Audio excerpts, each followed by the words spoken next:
Fica aqui minha celebração desse excelente evento e sucesso que tem sido. Quanto tempo eu tenho? 10. Agora 9h20, né? Eu acho que as relações bilaterais entre o Brasil e o Reino Unido, muitas das quais, né, repetir talvez um pouco o que o professor Scalesi falou aqui no nosso dia de abertura, de fato, transitaram por entre uma série de eventos que são marcantes da Organização Funcionária Internacional e das relações internacionais. No momento da independência brasileira, por exemplo, né, estava havendo processo de independência em todas as Américas, e a independência brasileira, por mais singular que tenha sido, contou, como quase todas as outras, da participação decisiva dos ingleses. Não por acaso nós temos na Tijuca uma rua chamada Almirante Cochrane, em homenagem àquele indivíduo que organizou a Marinha Brasileira, que criou, na prática, a Marinha Brasileira naquele momento.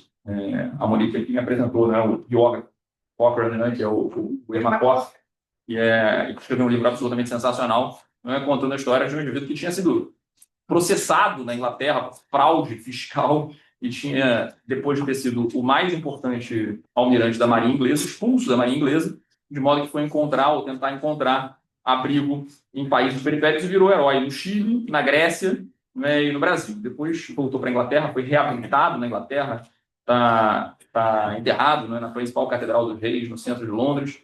É uma figura muito, muito decisiva e é um inglês, um herói, né, da independência brasileira. Muito provavelmente a independência brasileira teria sido diferente ou não teria acontecido se não fosse o Cochrane. Né? Outra figura muito decisiva dos ingleses e que é homenageada no Brasil, né, uma ruazinha em Ipanema, chamada Canning, que é o ministro George Canning, que foi o mesmo ministro que negociou com Dom João VI a transmigração da corte e os tratados iguais, em 1810, e depois os tratados de reconhecimento da independência brasileira em 1825, 1826, inclusive a independência portuguesa. Então, o Brasil é um país independente decisivamente por participação ou presença dos ingleses. Os ingleses mediaram a independência e o reconhecimento da independência brasileira, esse ato diplomático que está comemorando, estamos, né, comemorando 200 anos esse ano.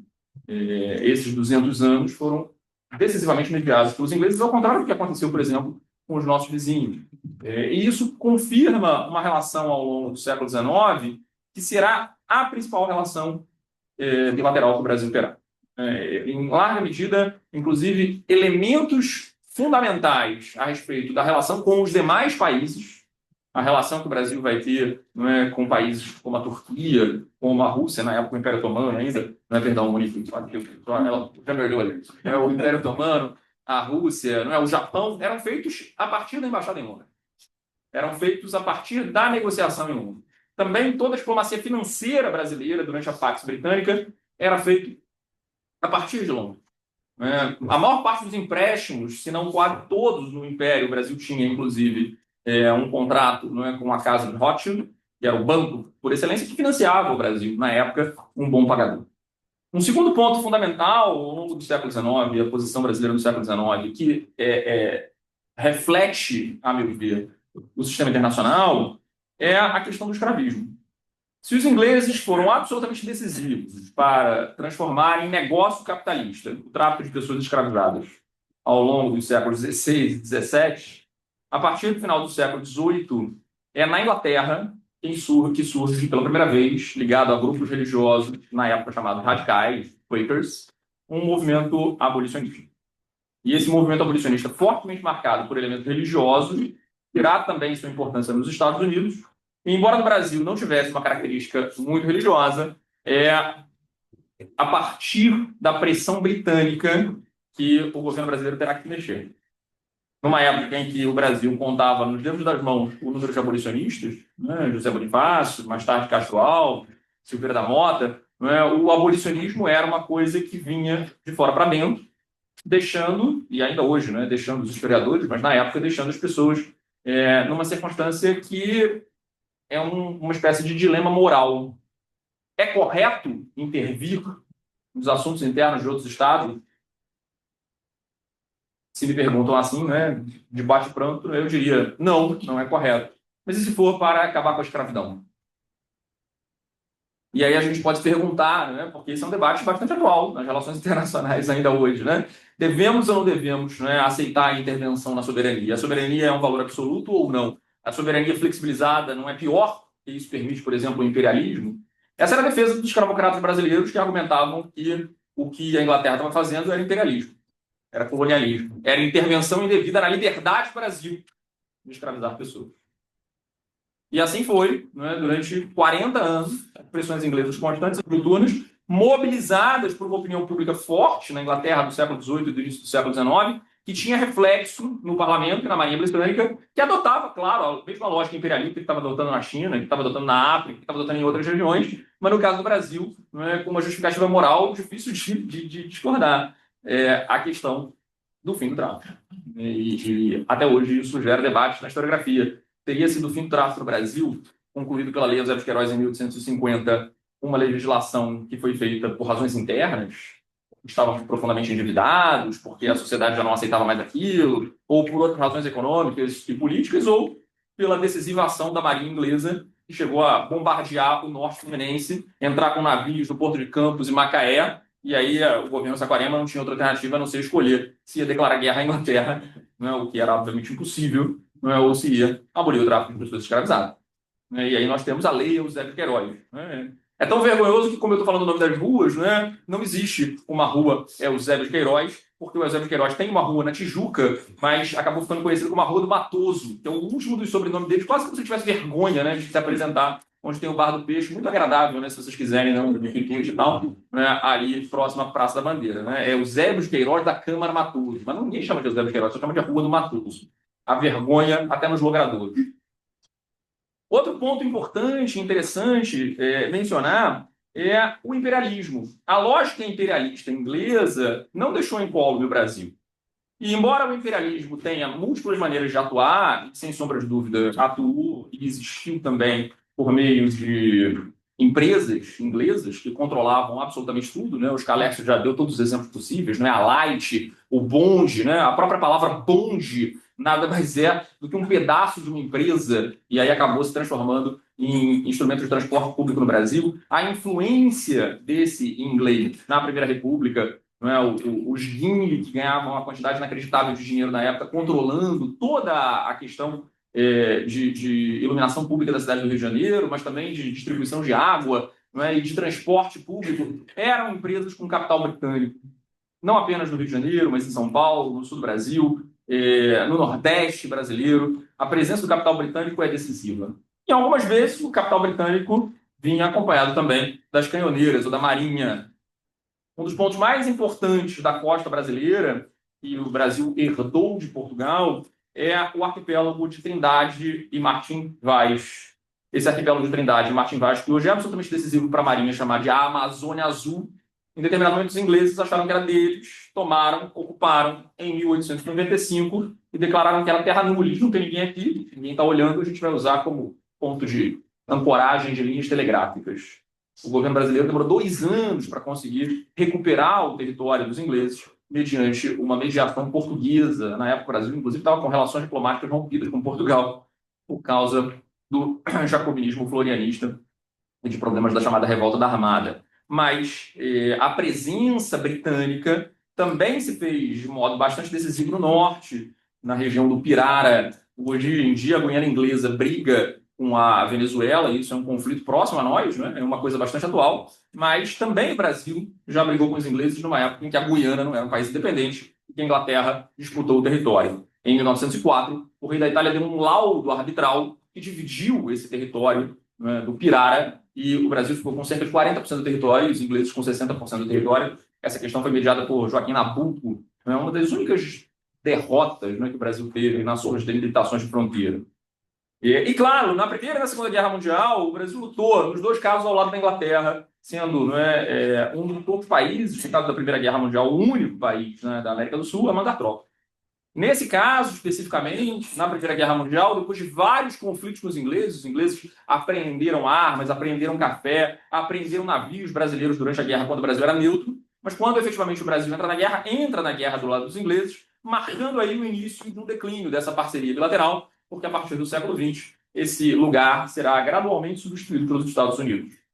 Já depois da Primeira Guerra Mundial, os Estados Unidos se tornam o maior parceiro comercial do Brasil, a Inglaterra vai aos poucos perdendo esse espaço na década de 20, mas na Segunda Guerra Mundial, novamente, a relação do Brasil com a Inglaterra é bastante decisiva e significativa. É bastante interessante que, quando não existia o Instituto de Relações Internacionais da PUC do Rio, esse instituto foi criado a partir do Departamento de História, e um professor do Departamento de História, chamado Gerson Moura, que hoje dá prêmio à nossa monografia, né, e enquanto historiador, acho que é importante, não é, lembrar aqueles que não estão mais aqui, mas sem o qual não estaríamos aqui, nós, né, começou pesquisando relações Brasil e Inglaterra e foi à Inglaterra fazer pesquisa, sobre o qual a Monique no Uber vinha me contando e me confidenciando que ela vai falar um monte de coisas sobre os arquivos, né, contar como é que é fazer pesquisa em Londres, para que vocês possam seguir os passos do Gerson Moura, né, e ganhar o prêmio Gerson Moura, né, de melhor monografia, né, quando forem lá em Kew Gardens, nos King's College, ou nos arquivos de Rothschild, né, mandando mensagem para a Monique, onde ela vai dar dicas extraordinárias. Talvez o momento mais extraordinário da participação do Brasil na Segunda Guerra Mundial tenha sido quando os principais artistas modernistas do Brasil enviaram mais de 150 obras de arte modernistas para que fossem vendidas na National Galleries e arrecadassem recursos para o Royal Air Force. No total foram 15 mil libras que foram arrecadadas, até a rainha mãe foi visitar. Mais de 100 pessoas visitaram, né, esse episódio, e eu me lembro, né, quando o Aile Gadelha, né, lá de Londres, me mandou uma mensagem perguntando: achei esses arquivos aqui, vocês já tinham ouvido falar de Tarsila do Amaral, de Cavalcante, Cândido Portinari, Percival, Caribe, os maiores artistas do modernismo fizeram uma exposição em Londres? Falei, nunca tinha ouvido falar, não tenho a menor ideia, isso tinha acontecido. Teve uma exposição aqui em 44, o que você acha que eu faço com isso? Você pode fazer duas coisas. Você pode fazer um doutorado, que é a coisa chata, né? Insuportável, né? Transformar isso num doutorado. Ou você pode achar os quadros, né? Eram 150 e tantos quadros, você achar uns 50, já dá para fazer a exposição de novo. Aí é ótimo, porque você pode me convidar e eu posso ir para Londres, olha que maravilha. Né? Se você fizer um doutorado, tem uma graça. E ele fez as duas coisas, né? Ele defendeu um doutorado sobre isso, e ele fez a exposição de novo. Em 2018 eu fui para Londres ver a exposição, e essa exposição virou um documentário, que fica aí o convite para vocês assistirem amanhã, olha só. Né? Esse seminário é excelente, né? Porque ainda tem um spoiler, uma coisa meio xerazática, porque nas relações do Brasil com a Inglaterra na Segunda Guerra Mundial, o ápice, né, desse exemplo modernista será objeto de um documentário. A gente vai ver amanhã a Arte da Diplomacia, às 13h30, agora na hora da VAG, né? Com debate que vocês, infelizmente, terão que, para pagar o pedágio, me ouvir falando de novo. Obrigada.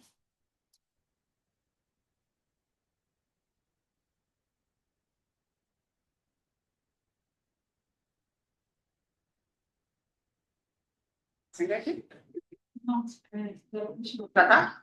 Já me ouve? Sim. Sim. Tá. Sim? Gente, bom dia. Bom dia. O João Daniel faz um monte de spoiler, né? É um prazer estar aqui. Muitos de vocês fizeram o meu mini curso ano passado e, enfim, adoro a PUC e acho também tem que valorizar isso que o João Daniel falou, de um evento organizado por alunos, né? Enfim, assim vocês entram na carreira profissional, né? Eu também trabalho no SEBRE.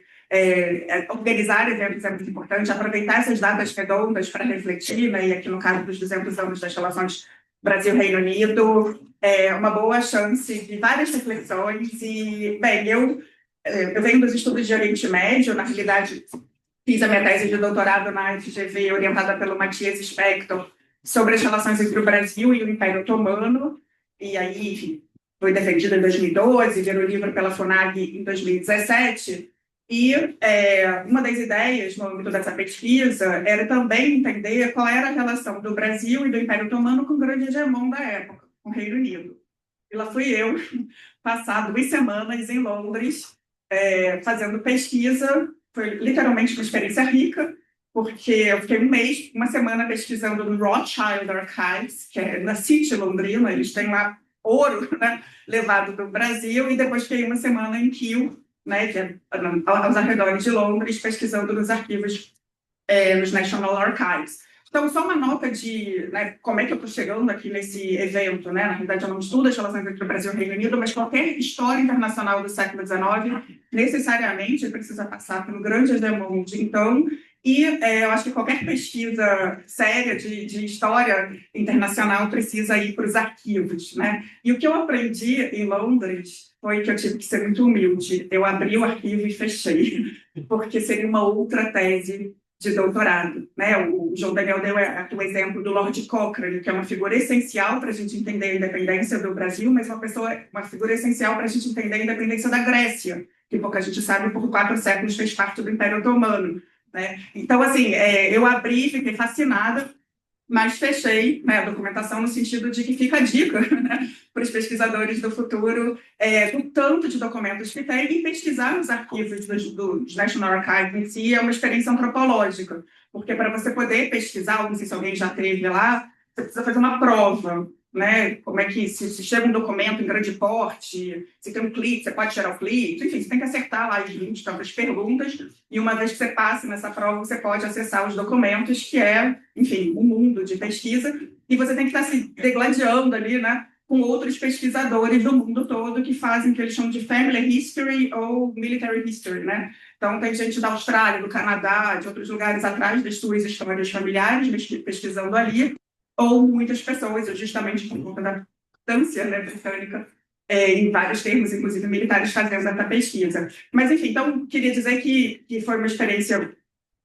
incrível, e a gente vê, né, a importância do Reino Unido no 19 e os Rothschild Archives, que ficam em Londres também, porque, como o João Daniel falou, quando a gente pensa em independência do Brasil, né, o financiamento da independência e boa parte do financiamento, né, desse país que está nascendo no século XIX, isso necessariamente passa pela família Rothschild, e dá para se inscrever online. Eles são loucos para que brasileiros pesquisem mais nos arquivos, porque tem de tudo que vocês podem imaginar, né? Tinha gente pesquisando comigo história da trust, né, da confiança. Você tem, hoje, para além da história mais tradicional, de você ver os blogs, essas coisas todas, você pode ser muito criativo em termos de pesquisa.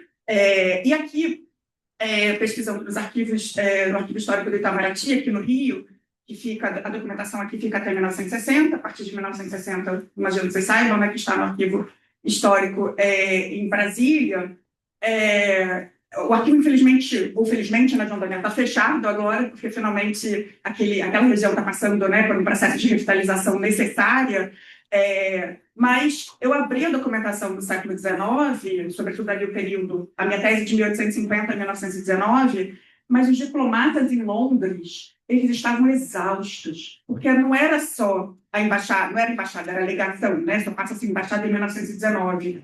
Não era só uma legação importante por si só, a gente está falando do hegemon do 19, mas a gente precisa entender que não tinha estrutura aqui na própria região. Então, muitas das relações do Brasil com os países limítrofes tinham que mandar documentação para Londres para depois ser redistribuída aqui na América Latina. Ou a legação em Londres também redistribuía pagamento, documentação, periódicos para o resto da Europa de uma maneira geral. Então, só uma introdução aí sobre as questões da documentação, lembrando, como o João Daniel falou, e eu friso muito isso, eu tenho muito orgulho de ser historiadora do começo ao fim, mas toda a minha carreira é em relações internacionais. A área de relações internacionais do Brasil nasce da história, e é muito importante vocês sempre terem esse olhar para a empiria, né? E aí fica a dica dos arquivos. Eu escrevi aqui, fui de Caxias, quando me mandaram as questões, eu vou tentar ler rapidinho nos 5 minutos que me cabem, sobre essa questão dos 200 anos. Eu escrevi: quando o Brasil se tornou independente de Portugal, em 1822, o Império Britânico era a grande potência de destaque na sociedade internacional. Como eu escrevi na minha tese, livro, com o mundo restaurado após o Congresso de Viena, por ordem de decrescente de influência para a Inglaterra, para a França e também para a Áustria e para a Rússia, que se voltavam os novos estados ascendentes e os antigos impérios decadentes em busca de reconhecimento e respeito por sua legitimidade e soberania. Sendo o Brasil país atlântico e dependente do comércio marítimo, o reconhecimento da independência por parte da Grã-Bretanha, bem como a assinatura de tratados com a mesma, foi essencial para ser reconhecido como independente, soberano e legítimo, embora reconhecido como membro da sociedade internacional em status de inferioridade. A permissão de direitos extraterritoriais para potências ocidentais, a Grã-Bretanha em particular, era um sinal. O Brasil manteve até 1844, por exemplo, os juizados conservadores britânicos. Isso é muito interessante, porque hoje, né, se a Palestina, quando se tornar um Estado, é a ONU que reconhece o Kosovo, né, que eu sei que o nosso colega ali serve ali perto, né, que demanda ser reconhecido. Hoje, no século XX, no século XXI, no século XXI, é a ONU que dá a ideia de legitimidade de um Estado. E no século XIX, na época da independência, era o hegemon de então o Reino Unido teve papel importantíssimo. Como o João Daniel já falou, a manutenção da escravidão por parte do Brasil fazia com que não alcançasse um pretenso padrão de civilização. A legação em Londres era o principal posto diplomático do Brasil, recém-independente, sendo a capital britânica o principal centro econômico, cultural e político do século XIX. O governo britânico adotara a posição de fiador do Brasil vis-à-vis Portugal, e serviu de posto avançado da Secretaria de Assuntos Estrangeiros, como eu falei. Foi a legação do Brasil em Londres que negociou o reconhecimento português da independência e dos empréstimos para o Estado nascente, a compra de embarcações para a marinha embrionária, bem como a contratação de tropas. Ao longo do século XIX, a questão principal das relações bilaterais foi a supressão do tráfico negreiro, e o Brasil tentou enrolar ou postergar, mesmo assinando tratados a esse respeito, né? A Lei Privilege Bay e tudo mais. O Aberdeen Act levou finalmente a Lei Eusébio de Queiroz, e a gente tinha ameaça e operações navais que acabaram sendo mais efetivas que a diplomacia. Isso tudo que o Daniel já falou. A proeminência da economia britânica se manteve até o início do século XX, mas o poder político diminuiu em função da questão Christie e outras questões. O Brasil passou justamente a buscar alternativas diplomáticas ao poder britânico, mas mesmo assim Dom Pedro II visitou a Inglaterra por 2 vezes, eu sempre pontuo isso, em 71 e depois 76. Ao longo do século XX, o Brasil focará em organismos multilaterais, a ONU em particular, e recentemente agrupamentos alternativos, como os BRICS. A Embaixada do Brasil no Reino Unido, porém, segue importante. E o fato de nunca ter tido mulher liderando e agora ter um ex-chanceler como titular comprova o tal ponto. É tão importante que nunca teve mulher. Depois a gente fala sobre isso. Lidando com temas de divulgação do Brasil, como possível destino turístico, se vocês entrarem no portal, atração de investimentos, questões ambientais, cooperação em ciência e tecnologia e tudo mais, e a lida com a diáspora brasileira, de cerca de 220 mil pessoas, a maior diáspora na Europa. Então, um longo voo de pássaro aqui, a gente tem o Reino Unido como essencial no século XIX, ainda tem uma importância ao longo do XX, mas sobretudo quando a gente pensa as guerras, a gente pensa os organismos multilaterais, mas no século XXI está se reinventando, está se reaproximando com muitas visitas bilaterais, e esse ano, essa data redonda, é interessante, tem o príncipe, né? Agora para o Brasil em novembro, né? Um evento ligado justamente a questões ambientais. Então, está se reconstruindo um pouco essas relações, prestemos atenção, e sobretudo no papel das diásporas.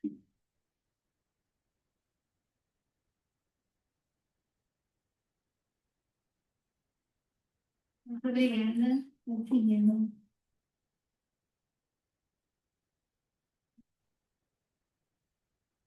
Bom dia a todos. É um prazer estar aqui, antes de mais nada. Parabéns pela organização de vocês nesse tempo. Para mim, é um pouco também retornar a casa. Eu fui aluno do mestrado IRI, né? Já muito tempo, mas enfim, aconteceu. E a PUC, portanto, também já foi a minha casa como estudante.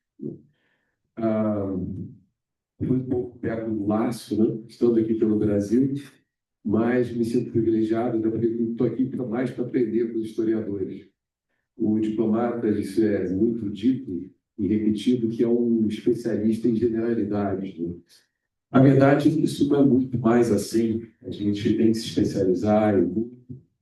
Então, de acordo com o chapéu que a gente recebe. Na verdade, eu nunca recebi esse chapéu das relações Brasil e Reino Unido, então vou utilizar o meu lado generalista.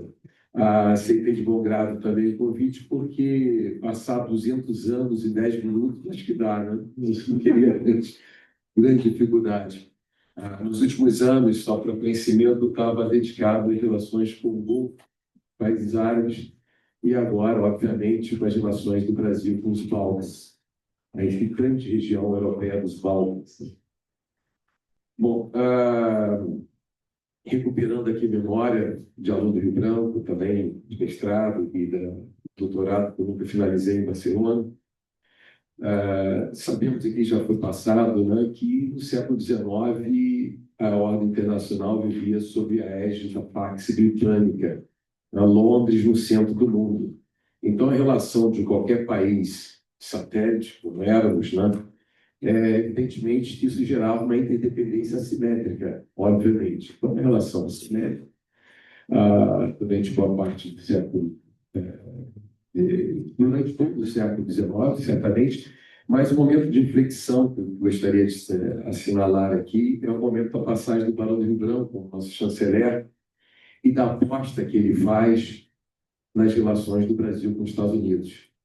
Ele interpreta a mudança na ordem internacional, antevendo o fim, a debacle da Pax Britânica, da paz, da ordem internacional a partir dos interesses ingleses.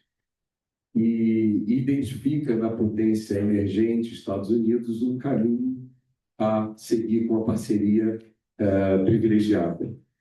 É interessante chamar a atenção nesse momento que a gente passa de um forte parceiro da Grã-Bretanha, do Reino Unido, para privilegiar as relações entre Rio de Janeiro e Washington, no momento em que essa passagem de bastão, que não foi fácil, como você sabe, duas grandes rupturas sistêmicas e guerras mundiais ocorreram, a primeira e a segunda, e que a primeira quase nada ajuda em reordenar o sistema internacional, porque deixa todo mundo arrasado e cria um espaço. A Inglaterra, que até então ditava a ordem internacional, está arrasada, mas toda a Europa, e surge nesse momento dois novos atores, não exatamente não europeus, mas dizer, Estados Unidos e a União Soviética, com potência emergente, mas não com condição também de ordenar o sistema internacional. Isso só vai acontecer na Segunda Guerra Mundial, a partir da Segunda Guerra Mundial, como vocês já estudaram, e a emergência da Guerra Fria.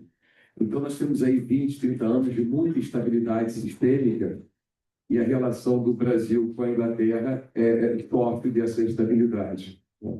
No redesenho que se dá a partir da Segunda Guerra Mundial, esse redesenho das relações bilaterais se dá sob uma nova, sob um ordenamento sistêmico completamente diferente. É o início da Pax Americana, ou da ordem internacional, a partir dos interesses dos Estados Unidos, ao menos para o mundo ocidental capitalista. Tudo isso é interessante para a gente perceber como pano de fundo do que seriam as relações atuais entre Brasil e Reino Unido. Não é fácil porque o sistema, mais uma vez, está passando por uma reorganização e a gente pode identificar, talvez, o seu nascedor de forma prática a partir da debacle da União Soviética, né? E pode ser que isso no fim da Guerra Fria. O que surge a partir daí não há uma clareza, os doutrinadores divergem, para uns há uma ordem internacional quase unipolar, não é? Com os Estados Unidos como grande vencedor da Guerra Fria, e para outros uma emergência clara de uma ordem multipolar. Hoje a ordem multipolar não se discute, evidentemente, que não tem menor espaço para isso. O que vivemos é uma ordem multipolar, mas ainda em construção. É interessante porque, no momento que eu queria chamar a atenção para isso.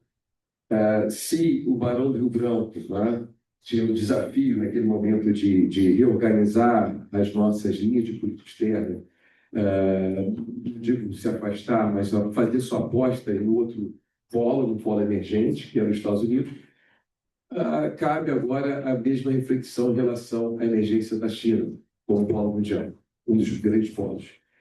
E a gente vê que está acontecendo, então, nesse momento, Brasília está trabalhando uma aposta clara, né, nesse reordenamento a partir dos BRICS, né, que é a China, mas, aliás, os BRICS vocês devem ter acompanhado, eu mesmo já perdi a conta de todos os países que estão ingressando ou estão por ingressar, né?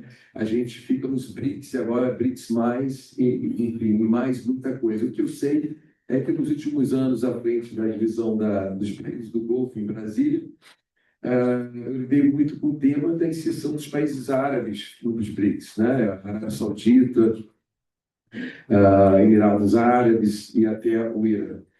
Portanto, quero chamar a atenção, não sei quantos minutos eu tenho, mas enfim, 2, 3, que viu que passa rápido, né? Então dá para enrolar um pouquinho. É que a Inglaterra e o Reino Unido e Brasil, os dois falar da relação dos dois é complexa hoje, porque os dois estão fazendo as contas, nesse momento, dessa mudança sistêmica. Não é? O Reino Unido acabou de sair da União Europeia. Está fazendo as contas do saldo desta aposta de altíssimo risco, né? E que muitos, ou talvez até a maioria, já tenha se arrependido. Então, e aí foi lembrada aqui a questão da soberania pelo Daniel, né, que é um ponto forte do século XIX, o Brasil lutando nessa relação assimétrica, manter a sua soberania. Nós tivemos a questão Christian, né, da maior relevância.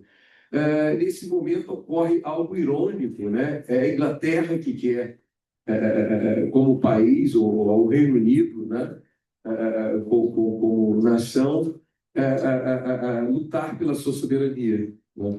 E o próprio Brexit faz parte desse movimento de luta pela soberania. Enfim, só para lembrarmos o ponto que vivíamos também num momento irônico, né, das relações internacionais.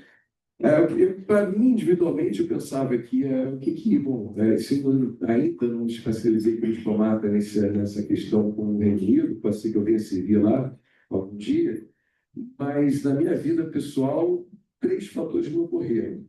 Eu sou de Niterói. Tudo é feito na Inglaterra. Exatamente. É a pequena colônia inglesa no Brasil, né? E eu achava, eu normalizava isso, o fato que nós temos tantas igrejas anglicanas e a chegada de Niterói, vocês percebem ali o Rio Cricket, né? O Brasil, do Niterói, por um longo tempo, tinha o único time de rugby do Brasil que disputava, o Niterói Rugby, né? Cricket, então tudo isso é herança, por conta da indústria naval, obviamente, né? Os estaleiros ingleses, eles formaram aí a mão de obra mesmo que trabalhava em Codina e que migrou para Niterói, onde eles formaram uma colônia. São chamados ingleses de Niterói. Outra questão é Shakespeare, é uma grande obsessão. Se alguém tiver interesse em algum momento, encontrar lá alguma coisa do André na seara lúdica, vai encontrar alguns livros que eu escrevi, peça de teatro e até filme inspirado em Shakespeare. É uma obsessão de vida minha. E a outra foi no doutorado que eu não concluí em Barcelona, mas que a tese virou um livro, O Fracasso da Globalização, da editora Santuário, e que nela eu me debrucei muito sobre o utilitarismo inglês, né? O quanto eu achava interessante que a Inglaterra, no topo do mundo, na Pax Britânica, no apogeu da Revolução Industrial, a Inglaterra, os utilitaristas ingleses, Mill, né, e os seus colegas, ousavam dizer que a Revolução Industrial havia fracassado. Porque, claro, dentro da meta, né, da economia, segundo os utilitaristas, né, a economia serve a gerar uma maior felicidade ao maior número de pessoas possível. Esse é o objetivo da economia, na visão utilitarista. Se sair disso, não está cumprindo o seu objetivo. Né? Então, pegando essa referência utilitarista, eu pensei, bom, então a globalização nos últimos 40 anos também fracassou. Se pensarmos que sobre a questão da lógica dos lucros crescentes, a repartição dessa riqueza, né, há uma relação direta com a visão dos utilitaristas na percepção da riqueza gerada pela Revolução Industrial, na medida que, para eles, os trabalhadores de Liverpool, camponeses, né, estavam em situações ainda mais abjetas do que no campo de onde viram. Bom, essa é a minha fala. Obrigado.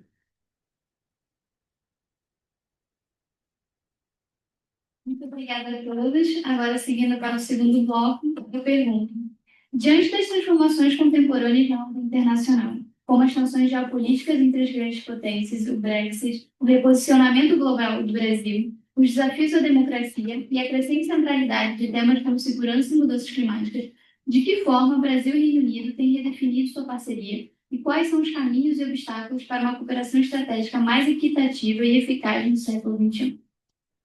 A gente já pode responder? Não, pode não. Tá.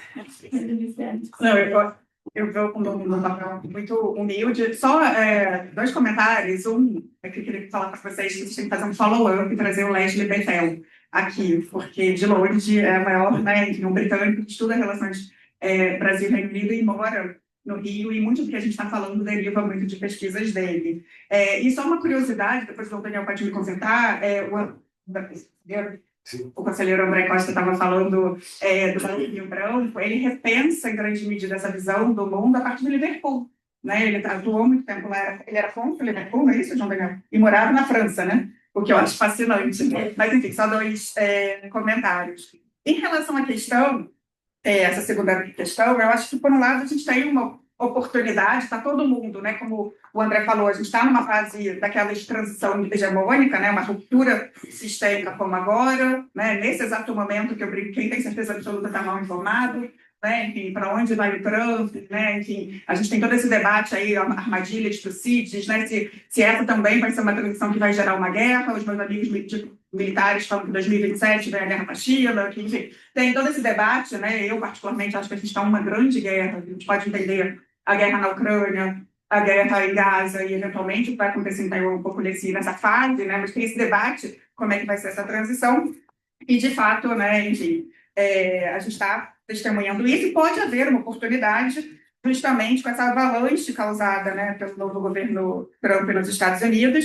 O Reino Unido, né, assim como a União Europeia, podem e devem repensar e melhorar as relações com o Brasil. Por outro lado, não há claras visões antagônicas sobre a agressão russa à Ucrânia. Isso é uma das coisas que eu tenho participado dos debates, inclusive amanhã vai ter a Conferência do Forte. Infelizmente, eu vou perder o debate aqui com o documentário do João Daniel, justamente porque ele está discutindo as questões de segurança internacional, e eu acho que Brasil e Reino Unido, né, Brasil e União Europeia, de uma maneira geral, tem uma visão bastante díspare, né, sobre o que o que para a União Europeia e mesmo para o Reino Unido tem a ver com uma agressão, né, uma percepção de ameaça, e que o governo brasileiro tem uma outra ideia. Mas eu chamaria a atenção de 3 temas aqui para botar a bola em jogo sobre as relações Brasil e Reino Unido nesse momento agora. O primeiro que eu acho muito interessante é a comparação entre o NHS e o SUS, né? O National Health System, né, britânico, e o SUS. O Drauzio Varela lembrou que na Olimpíada de Londres, os britânicos festejaram o NHS e que os brasileiros não só se deram conta da importância do SUS na pandemia, né? E é bem interessante que o Sistema Nacional Britânico, por um lado, ele lida com quase 70 milhões de pessoas, enquanto o SUS, né, tem 200 milhões de pessoas, e o Sistema Único de Saúde brasileiro nasceu em 1990, se inspirando no Sistema de Saúde britânico, que é de 1948, mas hoje, não sei se vocês estão acompanhando, pouco tem saído na mídia, há estudos britânicos de como aprimorar o sistema britânico a partir do modelo brasileiro, como apontou a matéria do Telegraph, tem saído agora. Então, acho muito interessante também, justamente para a gente repensar essa visão, talvez uma coisa mais equilibrada, né? Aprendemos com eles e podemos ensinar com eles.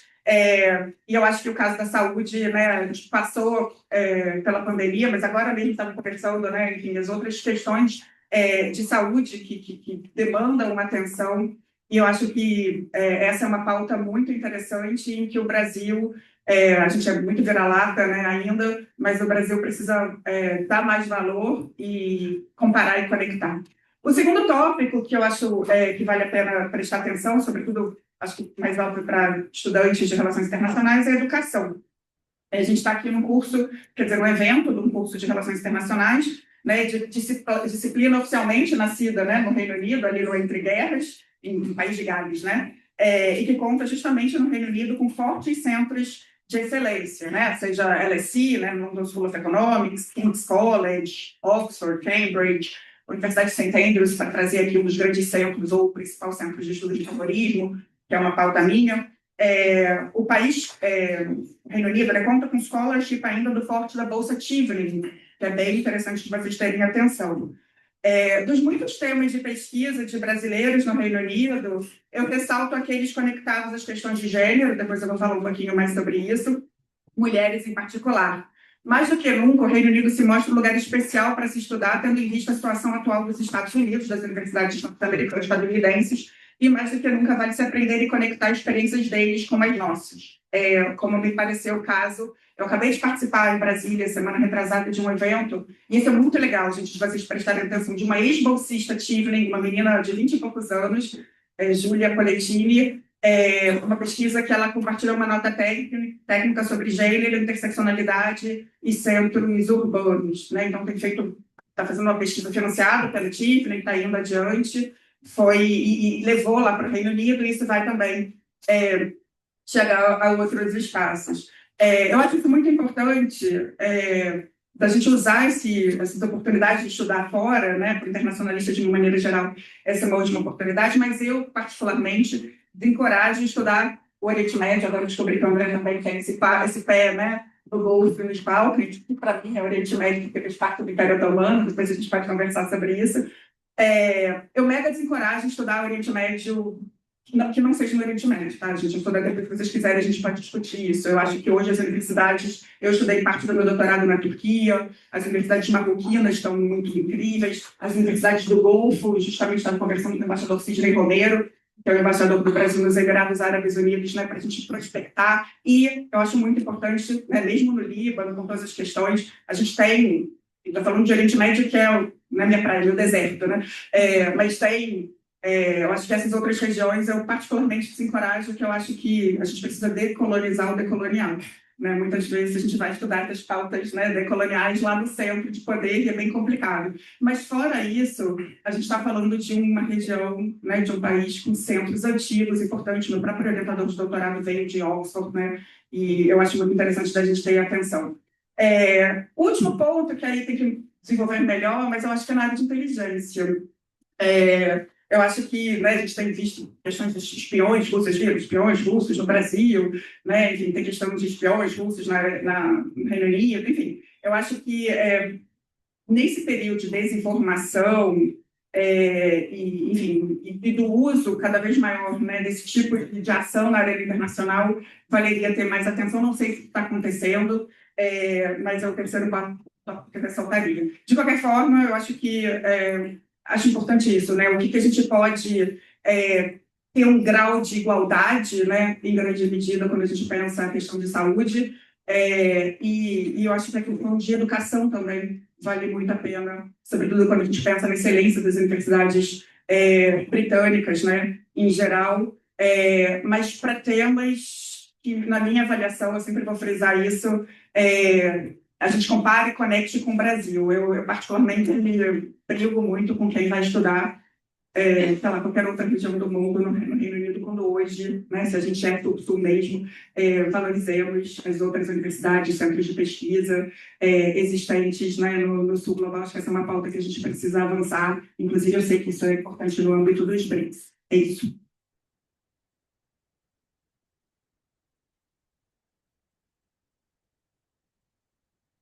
Deve pedir com o André.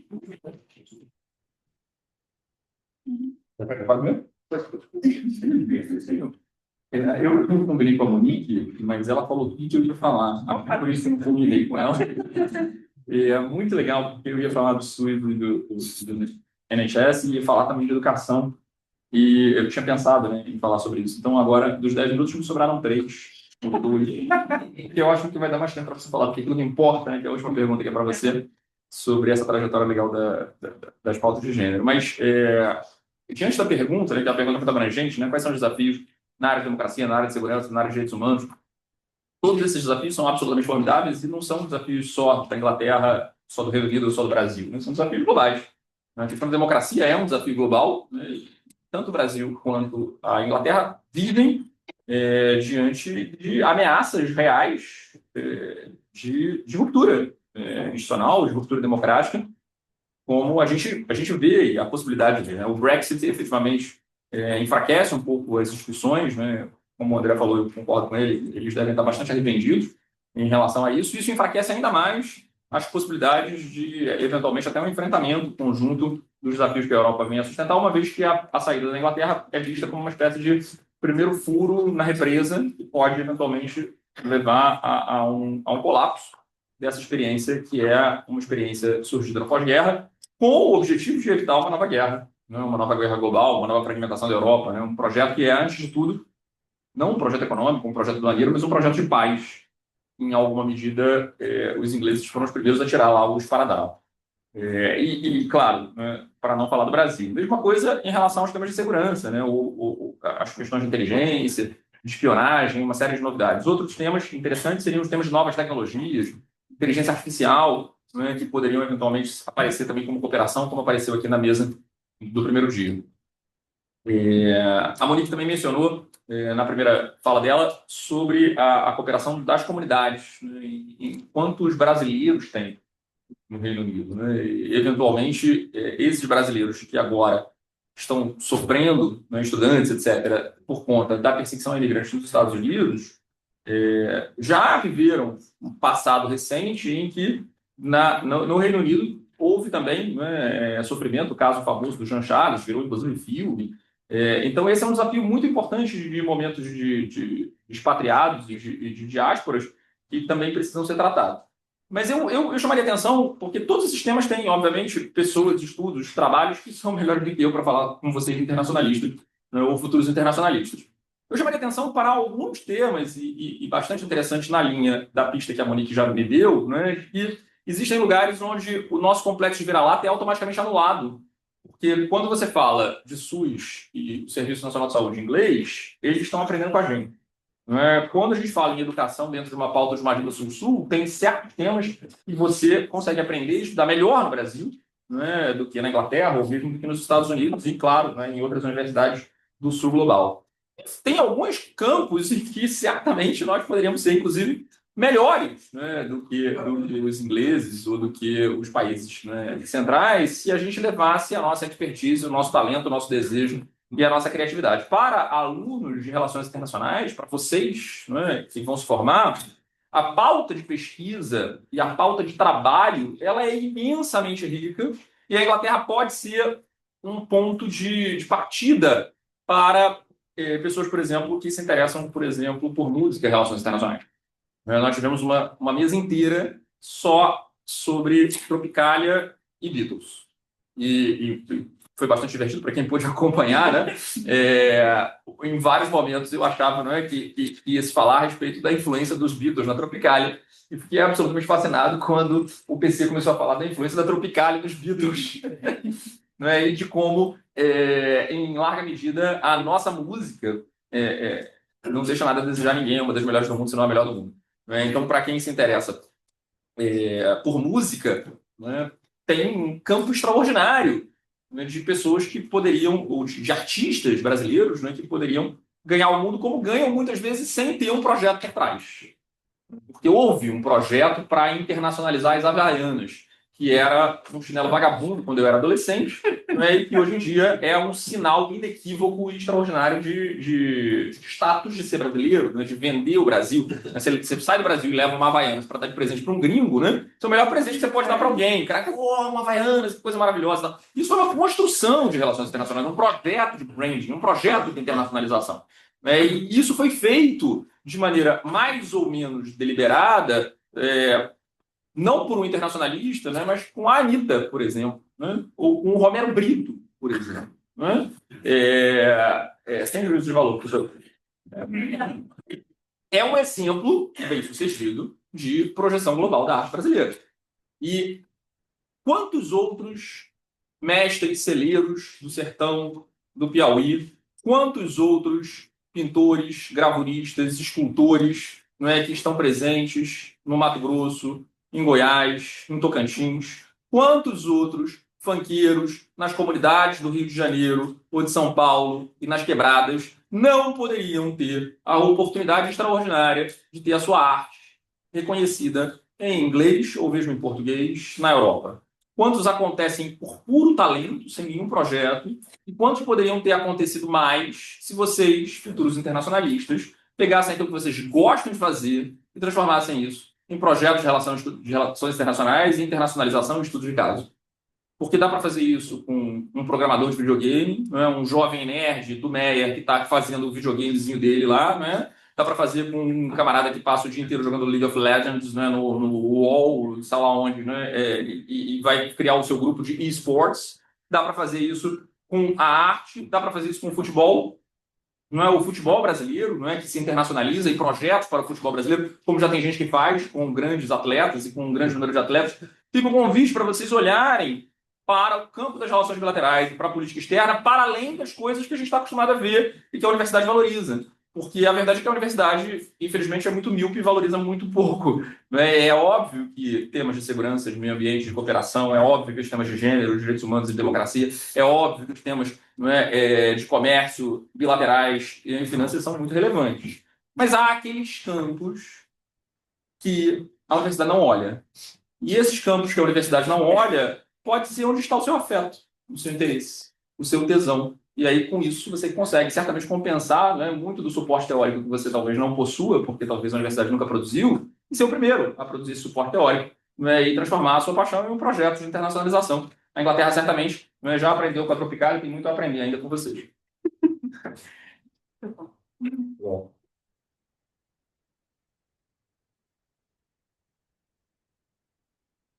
Muito obrigada, bom, vou começar por essa, por levantar aqui essa bobagem do complexo bilateral. Uma grande bobagem, isso é o desconhecimento que o Brasil representa no mundo, né? Na economia, na cultura, enfim, só em ter compreensão disso, na clareza, já desfaz por completo essa bobagem. Eu prefiro, né, ter mais ao conceito defendido do Darcy Ribeiro de ninguém-idade. Né? Nós somos ninguém-idade. E essa ninguém-idade é, antes de tudo, uma força e não uma fraqueza. Tá? Porque essa ninguém-idade é reflexo de uma mistura de todos os mundos desse país tropical. Então, uma experiência única, não é para a gente ser ufanista em relação a isso, mas é para não abaixar a cabeça, porque representamos uma experiência única dentro da espécie. Então, nesse sentido, a ninguém-idade, para mim, é um conceito que eu carrego, acredito, como força do Brasil. E depois, como diplomata, também isso se desfez tão facilmente, até com casos muito interessantes. Sabe que em Sydney, servindo em Sydney, eu descobri da relação de Sydney com o Rio de Janeiro, que é umbilical. A formação de Sydney, de engenheiros, arquitetos, foi feita a partir do Rio de Janeiro. Né? Inclusive, o primeiro governador da Nova Gales do Sul veio do Rio de Janeiro. Era o capitão da Marinha Inglesa, Marinha Mercante, que já vivia mais de 20 anos no Rio de Janeiro. Então, a influência na organização inicial da cidade, a partir da vivência que eles tinham tido no Rio de Janeiro, é enorme. E nas trocas, né? Depois, na Namíbia, mas se fala muito pouco no Brasil, mas que conhece muito bem o Brasil, como de resto toda a África. Né? E é um privilégio você estar na África, representar o Brasil na África, porque é talvez o país mais querido por aquele continente. Eles têm a clareza de que nós somos a África fora da África, né? O maior país africano fora do continente africano. E isso é um soft power enorme para o nosso país. Utilizado, seja claro. Né? Mas eles têm essa clareza e, portanto, o carinho e a atenção que eles dão às relações com o Brasil é realmente algo revelador. Na Namíbia, por exemplo, nós tivemos a construção de uma base naval, o apoio contra o apartheid, né? E juntamente com Cuba, então a União Soviética. Por conta disso, nós temos relações são as melhores com o país e organizamos não só a Marinha, mas também parte do Exército e agora das Forças Armadas. Portanto, o oficialato da Namíbia, apesar de todo país de língua inglesa, todo ele fala português do Brasil, que é formado aqui. Então, esse desconhecimento do Brasil, da presença do Brasil no mundo, parte dos brasileiros, é que pode levar a esse tipo de pensamento menor sobre o nosso país e a nossa nacionalidade. Né? Outro grande ativo do Brasil no exterior é o povo brasileiro, nosso migrante. A presença do Brasil no exterior é, sim, um grande contribuinte para o nosso soft power internacional. As comunidades brasileiras elas têm essa vantagem de se integrarem à cultura local sem abrir mão da cultura brasileira. Então, funciona como uma ponte entre mundos fantásticos. e geralmente essa integração se dá pelo matrimônio, o que forma ainda mais essa base, não é? E de criação de pontes. Foi dito aqui pelo Daniel das Havaianas, tenta dizer para o australiano que a Havaiana é do Brasil. É um dos maiores orgulhos que eles têm. A Havaiana é nossa, é australiana. Eles talvez sejam o maior consumidor per capita de Havaianas no mundo. Eles têm máquinas de Havaiana para comprar em toda parte, jogar moeda e pega Havaiana. Eles vão trabalhar de Havaiana com salto alto guardado na bolsa, enfim. É interessante. No Rio de Janeiro, né? Rio de Janeiro é uma cidade também, o nosso grande soft power no Brasil, também muito maltratado, né? E muito pouco relevado pelo próprio Itamaraty na sua condição estratégica, né? Eu estive em Barcelona e vi como a Espanha aqui, né? Apesar de toda aquela diversidade entre Madrid e Barcelona, quanto eles apostaram em Barcelona, criando até departamento nas relações exteriores da Espanha para promover a imagem internacional de Barcelona, né? Imagino que teria sido feito, mas pudesse ter sido feito, fazer algo semelhante com o nosso Rio de Janeiro. Rio de Janeiro, que ao se comunicar com o mundo, da forma que se comunica, né? E que foi ressaltado por Hollywood durante tantas décadas, né? Alarga muito a nossa presença. Vou dar 2 exemplos em 2 países que serviram. Suécia. Não é exagero dizer que é o ritmo musical mais escutado na Suécia de hoje é a bossa nova. Dinamarca. Hoje, na data nacional da Dinamarca, na principal avenida do país, a Hans Christian Andersen, 8 escolas de samba feitas exclusivamente por dinamarqueses desfilam, com todos os quesitos, inclusive o samba enredo cantado dinamarquês. Essa é a força da nossa cultura. Então, o viralatismo é uma estupidez, é um desconhecimento total.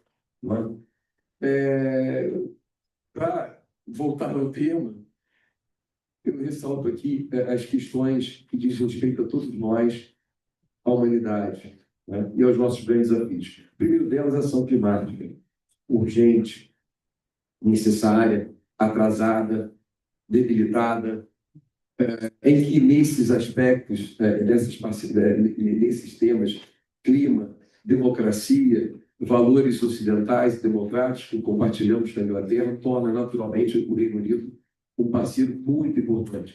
Vamos ter aqui a COP30 este ano no Brasil também, e sobretudo nesse vazio criado por Trump e a saída dos Estados Unidos da discussão global, é ainda mais necessário e o apoio dos nossos parceiros tradicionais como o Reino Unido.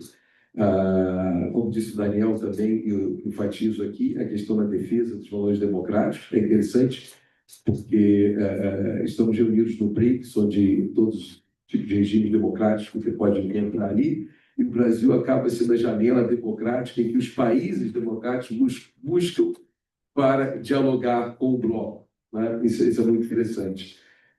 Somos essa porta do Ocidente no diálogo com os BRICS. E a polarização, esse fenômeno da polarização política, um fenômeno que atinge a todos e que é um grande elemento de deterioração da democracia hoje, e que teve seu epicentro, o seu primeiro grande case, no Reino Unido, né? O próprio BRICS é fruto dessa polarização. Eles criaram alguns movimentos interessantes para tentar combater isso. Ao perceber que o parlamento inglês estava incapaz, ou se tornou totalmente inútil, porque era incapaz de realmente cumprir o seu papel de legislar para o povo britânico, perdidos e náufragos que eram da discussão, da hostilidade, né, do discurso de ódio, das narrativas de ódio gerada pela polarização política. Chegou ao extremo, a ponto de várias ONGs surgirem no Reino Unido para tentar criar um pacto entre os partidos, né, conservadores, liberais, trabalhistas, para, enfim, retornar às bases da sua atuação parlamentar, que é cuidar do povo britânico.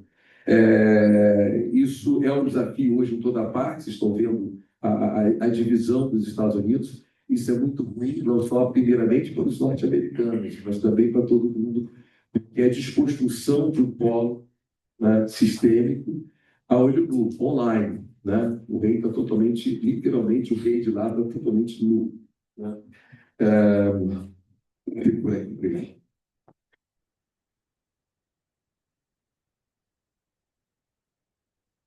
E agora me dirijo ao terceiro e último bloco, perguntando a Monique.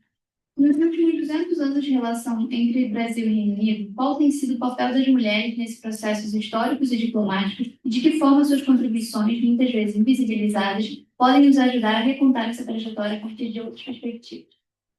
Obrigada, Maria Clara. Na realidade, quando me chamaram para compor essa mesa, eu falei que eu tinha uma agenda de pesquisa que tem a ver justamente com isso, né? Quando a gente pensa os 200 anos das relações bilaterais, a gente vai chamar atenção para esses marcos, as questões mais tradicionais da diplomacia, mas, para além de Oriente Médio, a pauta de gênero, para mim, é muito importante, e eu estava propondo justamente para a Embaixada do Reino Unido em Brasília a gente pensar na longa duração o papel de 3 mulheres na história das relações do Brasil com o Reino Unido que nos permitem vislumbrar alguns tópicos importantes. O primeiro, eu até achei que o João Daniel ia falar sobre isso no período da independência, é muito comum a gente pensar no Lord Cochrane, no Canning, mas a figura da Maria Graham, a gente chama de Maria Graham, eu acho interessante levá-la em consideração, depois eu vou falar um pouquinho mais sobre ela. No segundo momento, a gente talvez perca de vista, a gente tem falado muito finalmente sobre a Berta Lutz, mas a Berta Lutz tem uma ligação profunda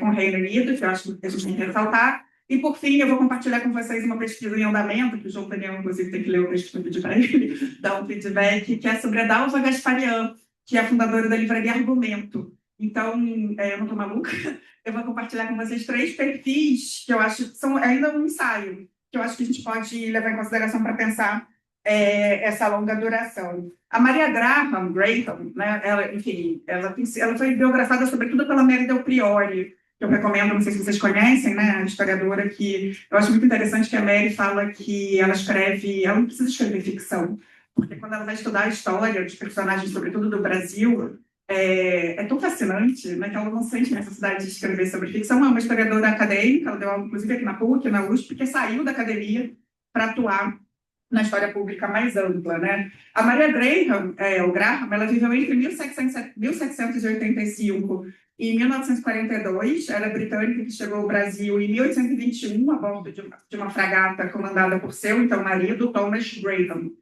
Ela tinha uma formação sólida e experiência prévia com o pai, que também era da Marinha, e aí ela morou, já tinha, isso é muito importante da gente ter em consideração, uma pessoa da elite britânica, que tinha morado na Índia, e quando voltou para o Reino Unido, ela já tinha publicado um pouco, né? Imagina, era raro ainda mulheres publicarem, né, sobre as experiências, e quando ela veio aqui para o Brasil, e na realidade ela também testemunhou o Cochrane no Chile, né? Ela registrou os anos dela no Brasil, então é uma testemunha da independência. Como eu falei, quando ela veio ao Brasil, ela já era uma escritora respeitada na Europa, e seu diário de uma viagem ao Brasil, de uma estada nesse país durante parte dos anos de 1821, 1822 e 1823, trouxe ainda ilustrações importantes da natureza exuberante, as agruras da escravidão, imagens da corte que frequentou, tendo se tornado amiga da Leopoldina e governanta, inclusive, e coletou ainda plantas que o enviou para Kew Gardens.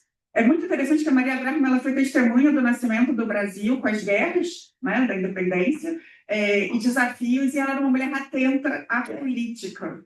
É um pioneirismo que deve ser enfatizado na atuação de Maria Graham, ou Graham, diante do reduzido elenco de mulheres que, longe de ser reconhecido, produziu por meio da escrita e de sonho fontes fidedignas sobre a história do Brasil e do cientista, conforme um texto do portal da Biblioteca Nacional. Tem uma pergunta, né? Eu gosto muito da Cynthia Enlow, que eu sei que as minhas queridas amigas Paula Drummond, Paula Sambrini, né? Ela fala da curiosidade feminista. Onde estão as mulheres? Né? Onde estão as mulheres na época da independência? Finalmente, a gente tem falado da Leopoldina, né? Enfim, finalmente, temos falado do muito papel da Leopoldina, tanto na independência, e uma das fontes importantes para a gente entender o papel da Leopoldina na independência foi justamente a Maria Graham. Ela não se meteu na política socialmente propriamente dita, mas ela foi quase que uma correspondente, digamos, né? Ela registrou o Dia do Fico, ela registrou as questões da Confederação do Equador, ela registrou justamente como a Leopoldina, que era poliglota,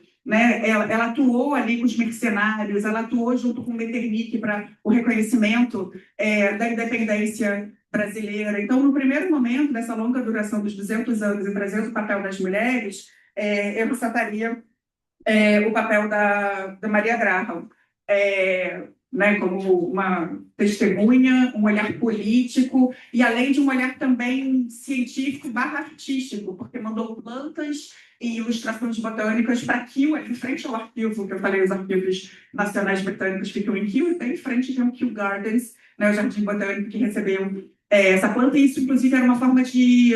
A Mary Douglas fala muito sobre isso. Ela veio com o marido, ficou viúva e teve que se reinventar.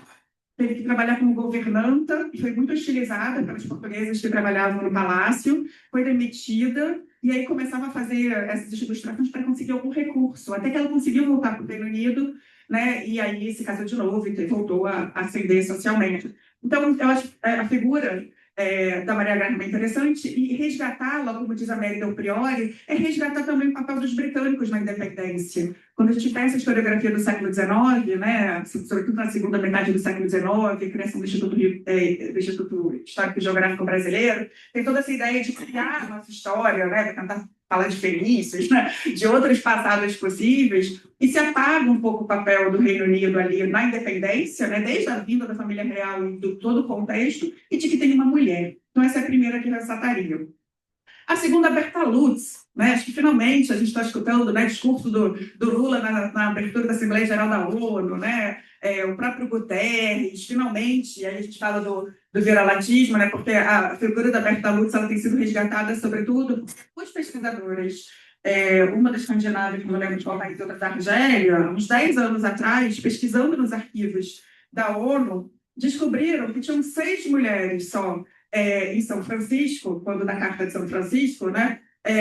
E uma era brasileira, era a Berta Lutz, e foi a Berta Lutz que, em grande medida, lutou para que tivesse inserção de questões de gênero na Carta das Nações Unidas. Então, a gente foi precisa que viessem as 2 pesquisadoras estrangeiras, eu estava no Instituto Igarapé quando elas vieram apresentar, para que a gente tivesse reconhecimento da própria diplomacia e da elite brasileira do papel de uma mulher, não só para as questões de gênero dentro do Brasil, mas também, né, nessa instituição que está em crise, desesperada nesse exato momento, mas que a gente fala, né, não foi criada para levar ao paraíso, mas para evitar o inferno.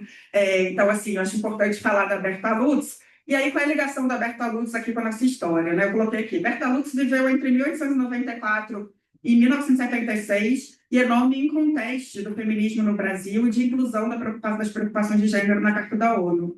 Pouca gente se lembra, porém, que a sua mãe, Amy Mary Gertrude Falls, era uma enfermeira britânica e que foi na Europa enquanto estudava. Na verdade, ela fez o ensino médio todo na Inglaterra e depois, quando ela estudava ciências naturais na Sorbonne, ela travou contato com o movimento feminista inglês. Então, é importante isso. Quer dizer, eu estou reclamando aqui de estudar na Inglaterra algumas questões, mas foi justamente lá que ela teve contato com as sufragetes e quando ela volta para o Brasil, ela vai ter um papel muito importante. Inclusive, se vocês procurarem Berta Lutz agora, vocês vão ver que tem muita coisa da Fiocruz, do Museu Nacional, porque ela foi uma cientista, além de uma ativista política absolutamente importante. Ela foi a segunda funcionária pública mulher. A primeira, vocês sabem quem foi, né? Vocês não assistiram Exteriores? Como assim? Todo mundo corre e vai assistir o documentário Exteriores, Mulheres na Diplomacia Brasileira, um documentário feito em 2018, pelas diplomatas mulheres. A primeira funcionária pública foi uma mulher chamada Maria José de Castro Rebelo, uma diplomata que entrou em 1918 no serviço. Então, isso é muito importante, essa pauta é fascinante. Então, a gente sabe que a Berta Lutz foi a segunda funcionária pública mulher, tornando-se pesquisadora. Na verdade, ela começou como secretária e depois ela se tornou pesquisadora do Museu Nacional e teve uma atuação científica. A atuação científica dela também passou pelo Reino Unido, pois ela contou com bolsa de estudos no Museu Britânico em 1952. No Museu Nacional, ela vai ter uma dupla atuação. Primeiro, ela vai estudar algumas árvores mangueiras, mas depois ela vai ser uma dos maiores especialistas em anfíbios, por si só, mas também trabalhando com o pai dela, que era o Adolfo Lutz. Então, sobre a Berta Lutz, eu acho muito importante ressaltar que a figura dela, né, passa o conhecimento dela, o primeiro contato como o feminismo acontece no Reino Unido, ela volta para cá, com essa atuação dupla, né, que eu falei, tanto na diplomacia quanto na política, e na política internacional, porque em determinado momento ela vai participar das conferências internacionais da mulher que começam a existir, vai participar da Carta da ONU, e justamente há 50 anos, um ano antes dela falecer, ela foi enviada para a Conferência da Mulher no México. Essa data é muito importante. Agora a gente está falando dos 50 anos da Conferência da Mulher do México e dos 30 anos da Conferência de Pequim, para justamente a gente ver como muito se avançou, mas muito ainda há de se fazer, tá, gente? A ONU nunca teve uma secretária-geral mulher. A gente tem pela primeira vez uma secretária adjunta, né, com toda essa fala bonita do Guterres e tudo mais, não teve. Ano passado, no T20, eu esbarrei com a Michelle Bachelet aqui, eu e outros colegas acadêmicos, eu estava, futura secretária-geral mulher, quem sabe?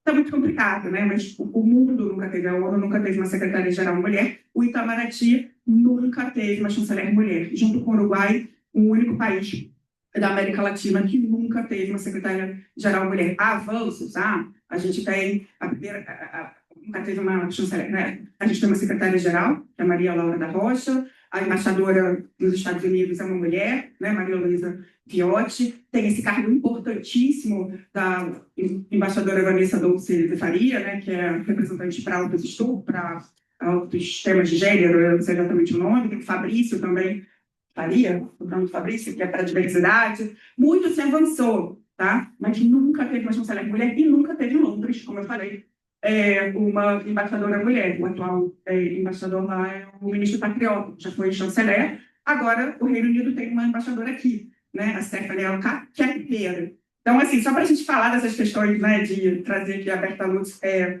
interessante. E o último exemplo, para a gente pensar na longa duração, é a dona Dalva Gasparian, que eu estou escrevendo sobre ela. Eu, particularmente nos últimos anos, tenho me interessado muito por esses perfis que permitem, de mulheres, que permitem a gente ver que sempre onde estavam as mulheres, elas estavam lá.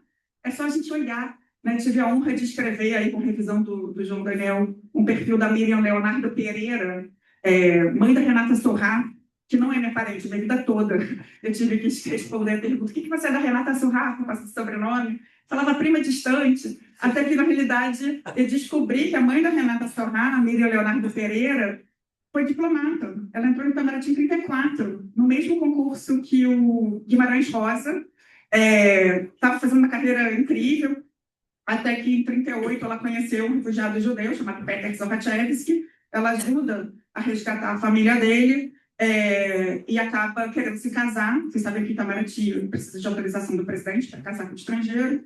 O Getúlio Vargas teria dito que ela se case com outro. Ela preferiu se casar com seu Peter e sair da carreira diplomática, e trabalhou no Ministério da Agricultura e depois trabalhou com a empresa familiar. Então, assim, só para contar, né, a gente tem assim, várias pioneiras em várias frentes, então eu queria contar um pouquinho a história da dona Dalva, que é uma terceira conexão entre o Brasil e o Reino Unido aqui. A dona Dalva Gasparian nasceu em 31, em São Paulo, ela faleceu em 2017. Vocês devem ter ouvido falar, todo mundo assistiu Ainda Estou Aqui? Se não, por favor, né? Ela era muito amiga da Eunice Paiva, foi retratada tanto no livro quanto no filme. Inclusive, o filme tem uma licença poética, né? Porque elas se encontram na Livraria Argumento em 71, quando a livraria, na realidade, foi aberta em 1979. Aquilo ali, justamente, foi uma licença poética, porque elas eram muito amigas, e porque a Helena Gasparian, diplomata também, a filha mais velha, recebeu a Veroca, né? Mas, enfim, eu queria falar que a Dalva se exilou com a família em Londres entre os anos de 1970 e 1971, e é muito interessante porque vocês conhecem um pouco talvez esse panorama, né? Muitos exilados brasileiros no primeiro momento foram para o Chile, aqueles que foram para o Chile depois foram para Portugal, muitos foram para Paris, alguns foram para a Suécia, alguns foram para Inglaterra, né? A gente pensa em Gil Caetano, né? Em particular. E a história da família Gasparian, o Fernando Gasparian, ele era o marido dela, né? Ele era um empresário, ele queria ir para os Estados Unidos no primeiro momento, eu entrevistei o filho, ela bateu o pé e falou: não, eu quero ir para Londres.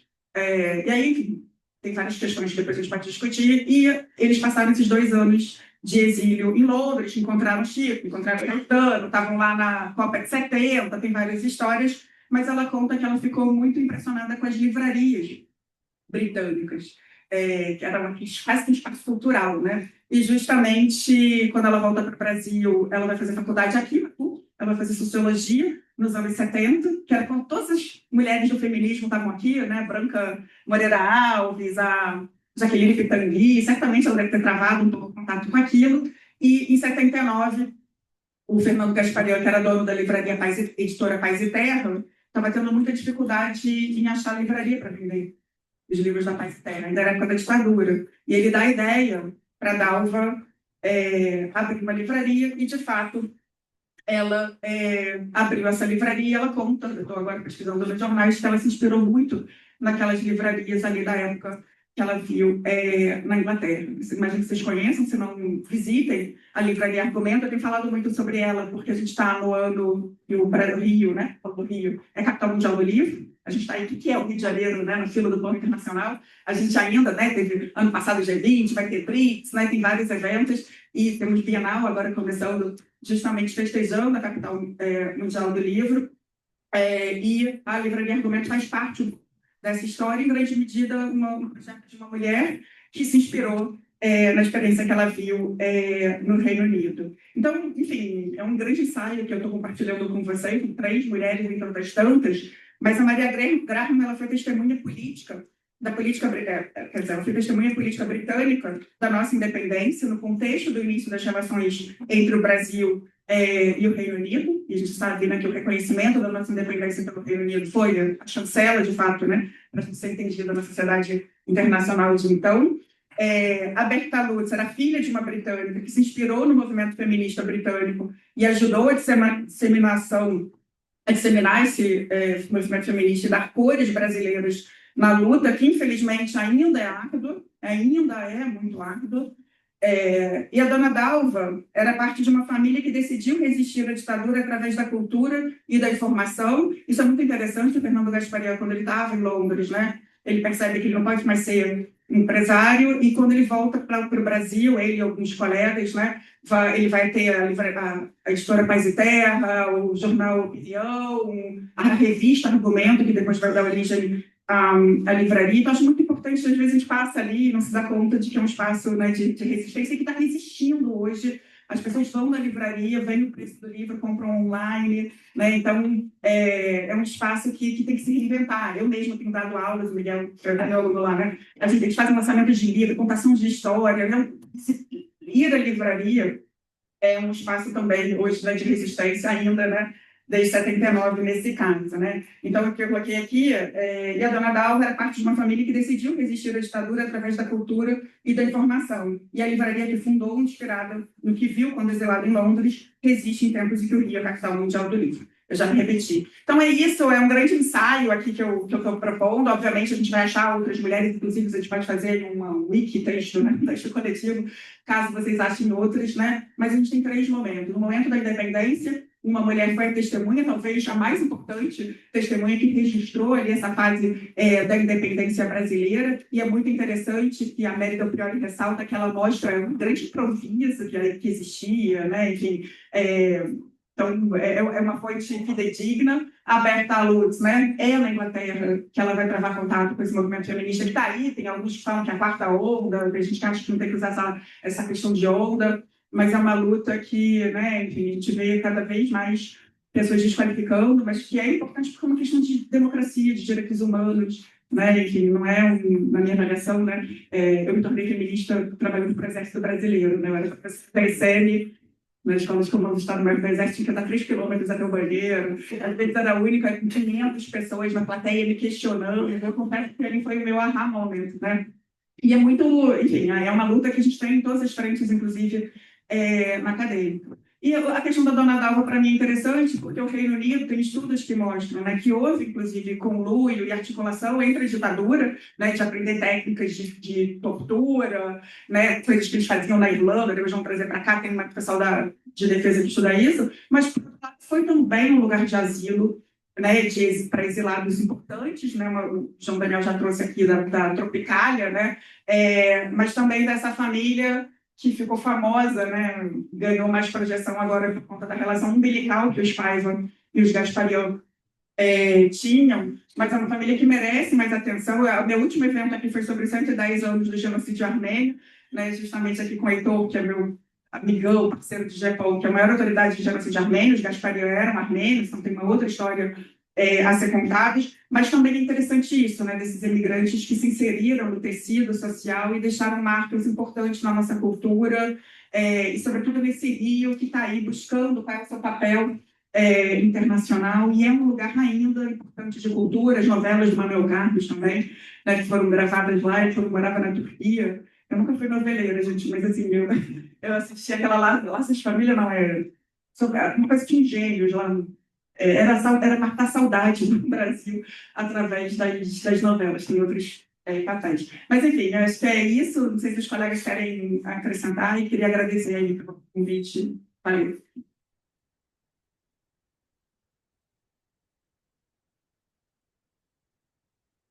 Eu queria agradecer profundamente a fala dos três, vocês trouxeram contribuições muito ricas, e queria abrir para perguntas dos alunos.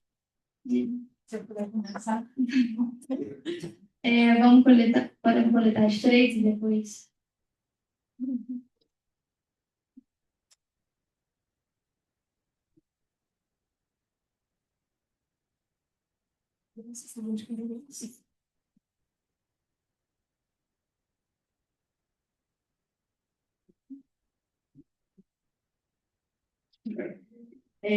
Primeiramente, queria agradecer a todos, principalmente a Monique e o André, pela prontidão de estar aqui. Muito obrigada por vir.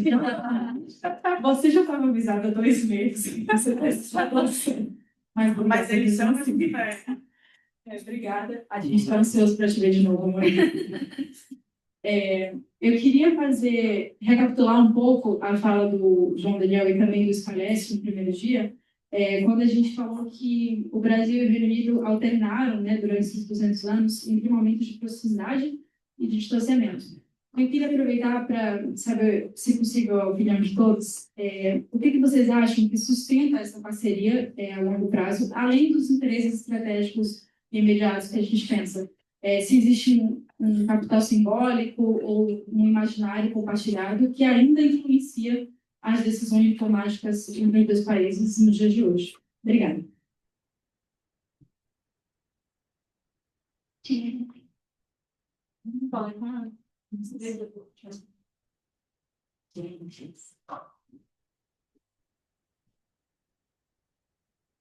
Boa tarde.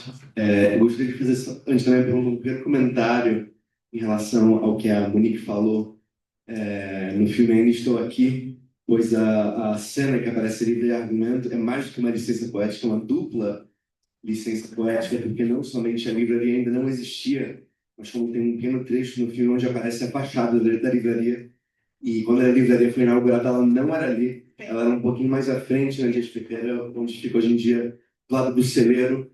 E eu sei disso porque o meu pai sempre me repetiu, que no final não vou, porque eu não cheguei a conhecer, ele foi o primeiro, ele foi o primeiro comprador a entrar na livraria Argumento quando inaugurou no primeiro dia. Ele foi a primeira pessoa, né? E eu acho que foi a própria dona Dalva, imagino, que recebeu e falou: você é o nosso primeiro freguês, bem-vindo. Mas a pergunta que eu queria fazer de fato é a todos os membros da mesa, mas mais especificamente ao diplomata, André, eu achei muito interessante que você falou sobre esse conceito de viralatismo, assim, né, ou como você levou mais à frente, né, de ninguémidade, né, do Darcy Ribeiro, e como isso foi trabalhado ao longo da história brasileira, desde assim, nesse período da Pax Britânica, dessa unipolaridade, até o período de bipolaridade da Guerra Fria, quando o Brasil mais ou menos se alinha aos Estados Unidos. Assim, e você falou hoje, a gente vê essa nova ordem multipolar emergente. Então, como você vê esse conceito, assim, novamente, desse claratismo, dessa ninguémidade, como assim isso, a gente pode falar sobre isso hoje em dia em relação à oposição do Brasil na ONU, nos BRICS, e especificamente também em relação à China? Ali no campo, né? A última, e a gente passa para a gente falar. Oi, bom dia. Queria agradecer novamente a as aulas, foram muito enriquecedoras, não fazia ideia de metade das coisas que vocês falaram.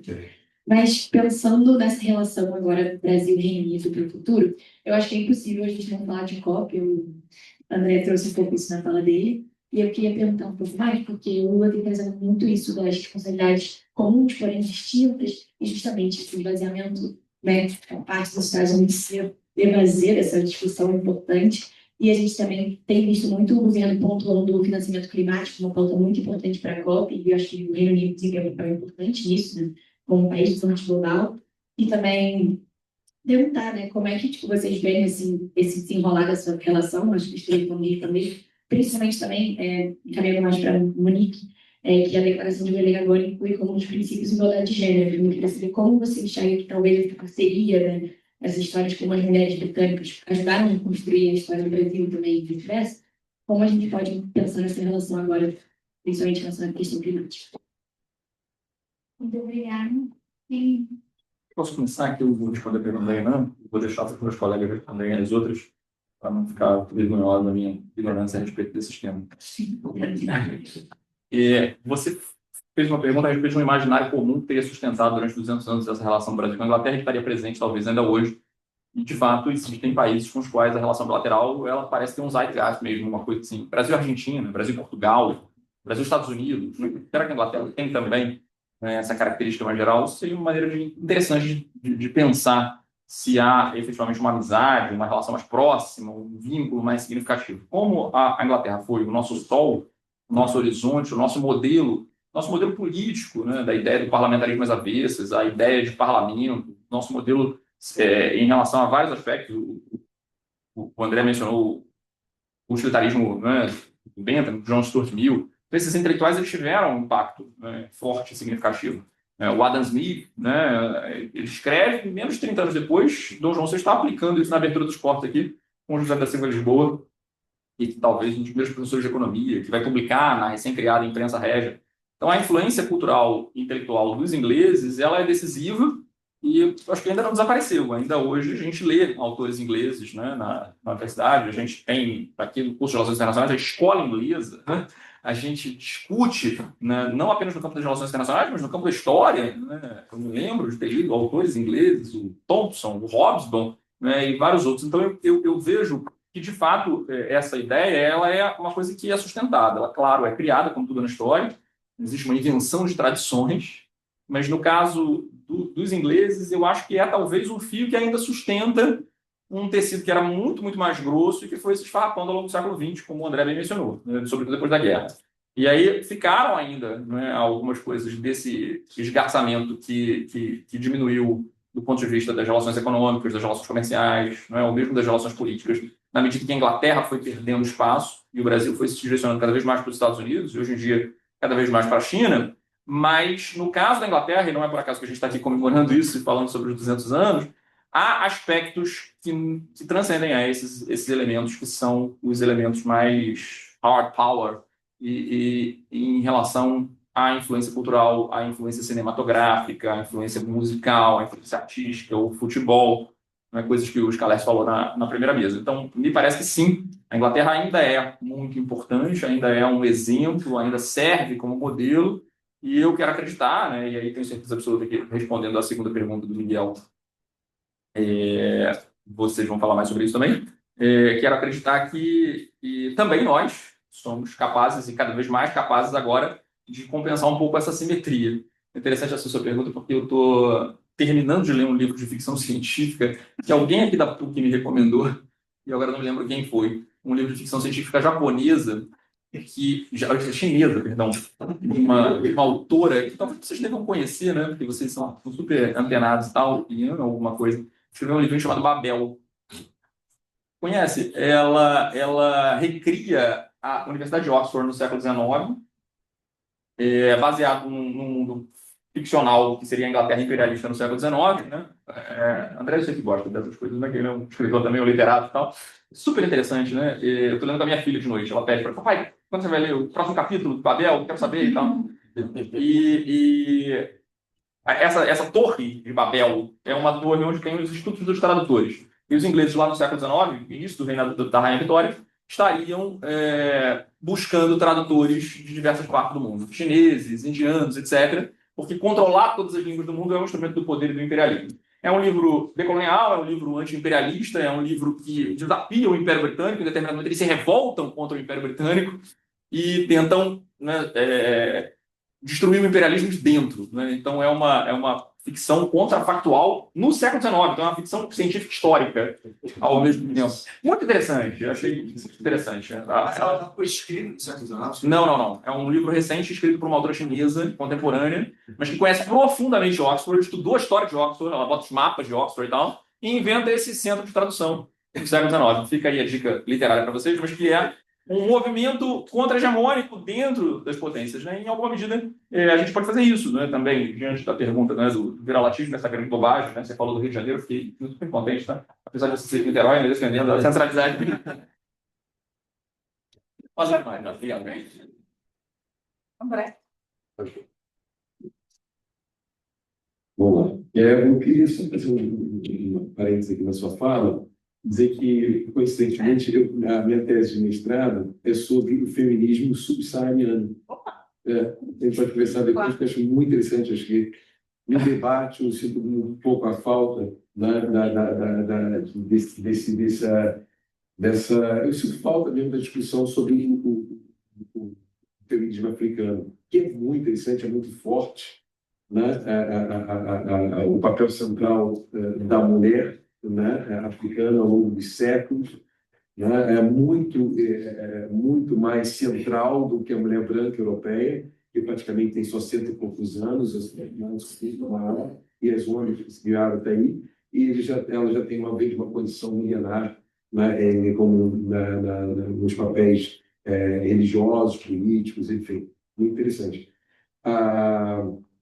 Bom, a primeira pergunta mais sobre o aspecto de como ficaria a parceria hoje, né, Brasil, Reino Unido, é pura ficção mesmo.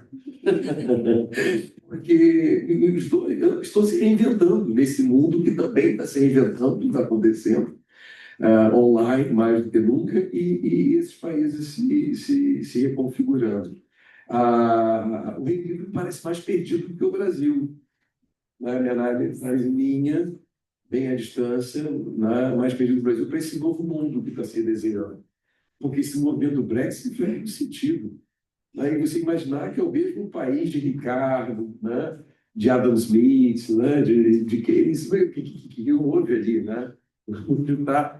Enfim, é difícil. E o Brasil procurando exatamente se conformar melhor com esse mundo emergente, na composição de um grande bloco, como são os BRICS, enfim. Mas, deixando as estratégias de um e de outro, a parceria pode ser muito mais eficaz hoje, como também salientou o Daniel, porque não há mais essa simetria do passado, né? Não é mais o Brasil dialogando com o bloco sistêmico, né? De igual para igual, e aí podemos lutar juntos na defesa dos valores democráticos ocidentais, na questão da ação climática, como já falei, na questão da inteligência artificial, outro ponto de maior importância, né? Urgente para o mundo discutir o que fazer com isso. Né? Vamos bastar os desafios da questão climática, ainda parece isso um monstro, que é a inteligência artificial. Então, realmente, o mundo está e os internacionalistas não faltam temas para se debruçarem, especializarem e lutarem, porque precisamos também de ativismo nessa seara, né? Mais do que nunca. Na questão do... Desculpa, seu nome? Miguel. É interessante, né? A gente repensar no Brasil de hoje, né, esses clichês, né, subconceitos, né, viralatismo e tal. Já disse, não vou repetir aqui a bobagem que isso se traduz na realidade, mas é interessante chamar a atenção, como você falou, e diante das novas estratégias externas, BRICS, sobretudo, né, como é que isso se coloca. Olha, eu vejo que também está muito ligado à questão econômica, né? Esse viralatismo também se sustenta muito quando o Brasil vai bem economicamente. Parece que muda, sim, muda a chave, E é até perigoso, né? Eu vou deixar com um ufanismo também exagerado. Eu lembro, numa das minhas passagens para o exterior e vindas ao Brasil, em 2010, eu fiquei assustado. O que houve no Brasil? Os brasileiros, né?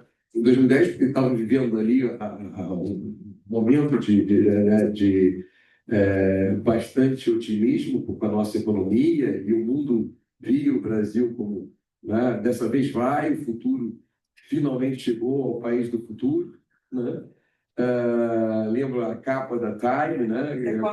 The Economist, desculpa, com o Cristo, né, como foguete, e depois tudo desandou. Mas naquele momento, em vídeo Férias aqui, as pessoas, não, somos o melhor, somos o maior. E agora tem boliviano vindo para cá, temos que parar isso, não sei o quê. Eu falei, gente, estão aprendendo rápido, né? Então, assim, muita calma nessa hora. Mas parece que a questão econômica também desfaz uma certa facilidade. Isso, eu duvido que esse grande tivesse, eu não vivi a época, mas a época do Brasil, do ideal do Brasil potência emergente, crescendo lá 12%, 13% ao ano, lá no milagre econômico, né? Se esse viralatismo estava forte, né? Agora, tem fundo, né, para os antropólogos aqui de plantão examinarem, né? A questão racial, né? As teses do racismo no século XIX, XX, né? Predominante, né? Toda aquela idiotia, mas que tinha relevância no debate acadêmico, inclusive, por absurdo que seja, preciso lembrar que tinha relevância, não era tratado com seriedade no debate acadêmico, né? Eugenia e tudo mais. Então, é óbvio que uma nação composta de matizes tão diversas, do ponto de vista étnico, né, racial, ela se sentisse um pouco menor, né, diante desse debate que, então, era majoritário para nações, até para nações vizinhas, com um componente étnico muito mais europeu, como a Argentina, enfim. Mas essa bobagem toda bom, quando isso a discussão, pelo menos, foi jogado finalmente há muito já para a sarjeta da história, mas ficam os resíduos, né? Aí que se desfaz, eu acredito, com a questão econômica. E essa que vem sendo, que é o cerne, aí sim, dos BRICS, da promoção dos BRICS. BRICS é um fenômeno muito interessante, porque não é baseado no respeito total, né? A questão doméstica, no livre-arbítrio dos países para definir o melhor regime de governo e tudo mais. Não temos nenhuma discussão nesse sentido. Tratamos, sim, da questão do desenvolvimento econômico e muito por conta do Brasil, a questão também da pobreza elevada, discutida, né, nos marginalizados, e, claro, a questão climática, né? Os BRICS terão um papel, acredito eu, muito importante, inclusive no apoio ao Brasil como anfitrião da COP30. Agora, eu abro aqui uma opinião minha, porque eu trabalhei na COP15 em Copenhague, né, que era a COP, que seria a COP das COPs, né? O primeiro-ministro Anas Fogh depois virou diretor-geral da OTAN, né? Era um homem, portanto, muito articulado internacionalmente, e dizia abertamente para a comunidade diplomática: vamos fazer a COP das COPs, e uma ambição absurda. Infelizmente, não ocorreu, foi um grande fracasso, vamos dizer assim, né? Mas algumas coisas surgiram interessantes ali, e eu ressalto porque já vou tratar já. A questão é que com a delegação americana, o presidente Bush levando uma posição muito tímida dos Estados Unidos para as negociações, como de costume, mas foi atropelado ali pelo Vingador do Futuro, Schwarzenegger, uma ficção aí, né? que era governador da Califórnia, né? E disse, chegou com toda a força lá e falou: não, se Washington vai se comprometer, a Califórnia vai se comprometer, sim, vai além e tal, isso e aquilo. Para a diplomacia. Oi? Para a diplomacia, que na ação climática passa a ser fundamental, né? Depois, mais recentemente, até por conta de cuidados, estava lá com o Sidney, lutando junto com a questão do Golfo, né? a COP28, 2 anos é 28. Também trabalhei em Dubai. Ali, eu não sei se você esteve em Dubai, mas foi totalmente distópico, né? Porque você tratar de futuro da humanidade, a sobrevivência da raça humana, a questão climática da maior emergência, numa cidade de ficção científica que parece que já é pós-mundo, ficou uma coisa assim, surreal, né? Com toda aquela riqueza, quando a gente sabe que exatamente essa questão, a sustentabilidade das riquezas e oligarquias, a necessidade da preservação do clima para o ser humano, não do planeta, porque isso vai seguir adiante muito bem sem nós, né? Até melhor. Então, nesse sentido, eu vi ali nessas duas participações, e o que eu tenho, não participo, mas eu acompanho com distância, mas com interesse, a COP30, e a minha maior preocupação é que a sociedade civil internacional ainda não teve o papel que deveria ter, nem a paradiplomacia dos estados, a localidade, a cidade, onde o efeito climático se dá. O efeito climático não se dá no país, se dá numa região, se dá numa cidade, se dá no Rio Grande do Sul, né? E ao cidadão local, é a realidade local que deveria ser ouvida. A questão é que e aí entrando a questão de soberania do Estado Nacional, que vocês estudam muito bem, vocês percebem que o Estado Nacional ele é reativo a essas questões, né? Ele entende que medidas urgentes têm que ser tomadas nos países, já entrando na questão, né, climática da colega, Marina, mas como não quer se comprometer, porque se comprometer significa, em alguma medida, comprometer suas metas de desenvolvimento econômico, né, seus objetivos imediatistas, nesse sentido, os Estados fazem muito pouco, não avançam. A diplomacia dos Estados nacionais avança muito pouco, daí a frustração com as COPs, porque é uma diplomacia reativa. Então, não, algo tem que ser feito, mas eu quero comprometer o menos possível. Vai você aí. Não, mas eu tenho que desenvolver primeiro, tenho que fazer isso aqui primeiro, aquilo lá. Quando, na verdade, se as localidades tivessem uma voz mais ativa, né, elas diriam o contrário, não temos que fazer já, porque está acontecendo na minha cidade, né? Está sobre a minha cabeça. Isso começou a mudar um pouco em Glasgow, né? Na COP 27, né? A COP 27 de Glasgow, na Escócia, em que ali se abriu, né? Se atentou mais para permitir que cidades e regiões tivessem mais voz e tal, mas ainda é muito assimétrica a participação em relação aos Estados nacionais, que, repito, em grande medida são ainda reativos, por isso muito pouco avanço se faz, né? Mas a Inglaterra, voltando, finalizando, agora saindo do pedestal, não mais do seu pedestal, e não mais mesmo, porque sequer na União Europeia, então fica um parceiro, né, olho no olho, mais de igual para igual, para todas essas ações que se fazem necessárias, e um grande parceiro, porque quem já esteve no topo do mundo sabe muito bem como o mundo funciona. Portanto, os ingleses são ativos, serão sempre um grande ativo de parcerias estratégicas para conosco. Obrigado.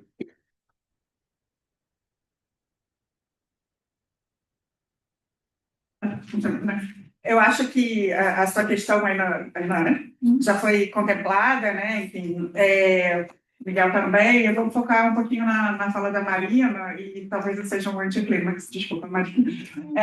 Por um lado, eu gostei muito do que o André falou agora da questão do saber local, dos estados. Eu tive a oportunidade em 2023 de ir, não sei se vocês foram, para o ENERE de Belém.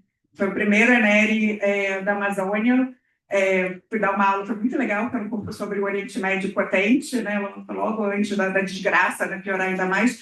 E uma coisa que eu voltei de Belém, a gente teve a oportunidade de bater os diálogos amazônicos. Então, a gente teve Chai Suruí como uma das palestrantes, que tem seu nome, sobretudo, na COP de Glasgow, né?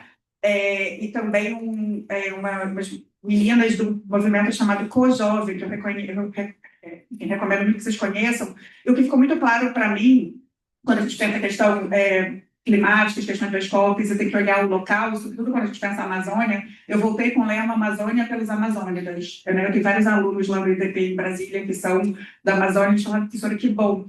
Porque eu acho que é isso, a gente estuda destino, né? A gente acha que tem muito que pautar, a gente tem que escutar o que é a realidade deles. Inclusive, eu tinha voltado desesperada, como é que Belém mal conseguiu ter uma ENERE e um diálogos amazônicos que não tinha espaço para todo mundo, vai receber a COP, esse debate está aí, né? Mas acho muito importante isso, né? De não só pensar os estados, pensar o subnacional e, sobretudo, as mulheres que estão lá. Prestem atenção nesse co-jovem e a Chay Suruí, gente, é o último filme do Walter Moreira Salles, eu acho que é sobre ela. Ela é uma desse tamanho, mas é uma gigante, né? Enfim, só um parêntese. Mas o que eu queria ressaltar sobre a questão climática e de gênero e como isso se junta, eu confesso que eu fui estava até falando com o João Daniel, inclusive ele me ajudou quando a gente teve a transição do governo para o governo Lula, né? Eu participei do debate, né, para a gente ter uma chanceler mulher, foi o terceiro governo Lula, ele tem 3 chances, né, ou mais, a qualquer momento ele poderia indicar uma chanceler mulher, ele ostensivamente não escolheu. A gente tem Mauro Vieira, que já tinha sido chanceler, com todo o respeito, né, incrível, embora tenha tido esses avanços que eu citei para vocês. Niteróis. Era esse? Ah, não sabia. Olha, enfim, com muitos avanços, né, como eu falei, de ter uma secretária-geral, de ter uma alta representante, dessas embaixadas importantes, né, embora algumas estão ainda no permitido da mulher. Quando a gente olha para Brasília, eu estou semana sim, semana não lá, dá uma depressão. Vocês acompanharam, né? A gente tem, por um lado, o governo com mais mulheres ministras, mas quem é que foi ostensivamente sendo demitido ao longo do tempo? Né? A ministra do Esporte, as mulheres, de uma maneira geral. Algumas chances de indicar para o STF uma mulher, está lá com a Lúcia sozinha. Tive a oportunidade, aliás, se vocês forem a Brasília, façam as visitas guiadas. Eu fiz a visita guiada do STF, uma incrível, está naquele espaço. Lá tem a Carmen Lúcia ali, Deus a proteja, né? A gente não tem mulher. Já falei da MRE, e eu queria falar um pouco da Marina, porque quando a gente pensa nesses ministérios, né, enfim, Marina Silva é uma figura importantíssima, né? Quem acompanhou justamente antes de Dubai a COP de Sharm el-Sheikh, que é muito interessante aquela COP, porque o Lula já tinha sido eleito, inclusive já tinha me falado que a questão da chancelaria já tinha sido resolvida ali, eu lá gritando, né? Mas, enfim, quem foi a grande figura que ajudou o Lula a voltar um pouco para o panorama internacional, aquela coisa que o Brasil voltou, foi a Marina Silva. Ela é uma potência. Ela tem uma fala linda do Celso Rocha de Barros, eu não sei se vocês escutam o Foro de Teresina. Eu escuto Foro de Teresina e a hora, tá? A gente escuta vários podcasts de política. Mas ele fala, a Marina é uma figura global, importante, né? Ela teve um papel importantíssimo nessa volta do Brasil do mundo, né? na questão ambiental, que não é só... isso devia ser o ponto principal, gente. Olha o que aconteceu no Rio Grande do Sul, né? Olha a seca na Amazônia, enfim, isso devia ser o foco de todo mundo. E se você anda em Brasília agora, o Ministério do Meio Ambiente está esvaziado. Né? Houve um trade-off político que está todo mundo acompanhando, né? O que é, enfim, a forma como o Davi Alcolumbre, né, olha para a Amazônia e a forma como a Marina vê. E parece que nessa luta política, a minha interpretação de que ela está perdedora. Então, por um lado, que incrível que a gente vai ter a COP30, que incrível que é em Belém, todo mundo tem que ir para a Amazônia, todo mundo tem que ir para Belém, né, e escutar, sobretudo, as figuras de lá. E que importante que essa é uma pauta, como diz meu ídolo, né, o Cooper, ele fala que a gente tem 3 pautas. Né? Uma é a questão alimentar, né? O Brasil tem um papel importante em segurança alimentar. A outra é a questão de tradição diplomática, que é fascinante, né? Como sem muitos poderes a gente conseguiu, né, ter esse soft power importante. E o terceiro, justamente, a questão ambiental, né? Eu estou muito temerosa no que sentido de... óbvio que a gente não foi Sharm el-Sheikh, a gente não é Dubai ou Baku, né? Quer dizer, Egito, Emirados e Azerbaijão. Eu já tinha ido para Baku, né? Enfim, um país que é muito estranho, que receba uma COP. Faz todo sentido que a gente tenha uma COP, que é uma COP na Amazônia, né? A figura é importante, indelicível. O que muito se fala em Brasília é que está acontecendo algo parecido com o que aconteceu com a Nízia, né? Que teve o ministério esvaziado e acabou sendo demitido. A Marina é indemissível, né? Então, a gente está vivendo um momento muito complicado, na minha opinião, assim, meio desesperador, né? Porque é a nossa potência, né? Essa pauta é importante, ao mesmo tempo é um dilema.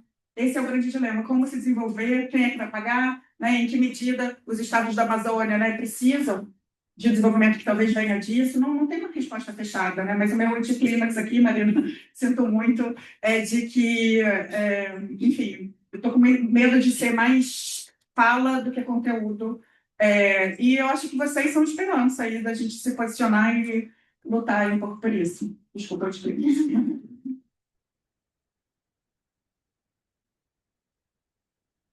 Gostaria de agradecer mais uma vez imensamente a presença de vocês e a contribuição para o nosso seminário e declarar essa mesa encerrada muito pontualmente e bom dia a todos.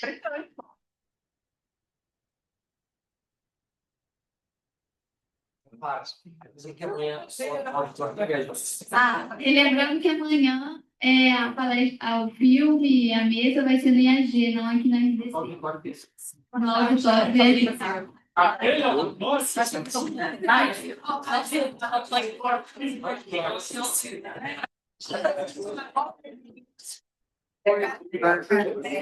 Que legal que você está aqui.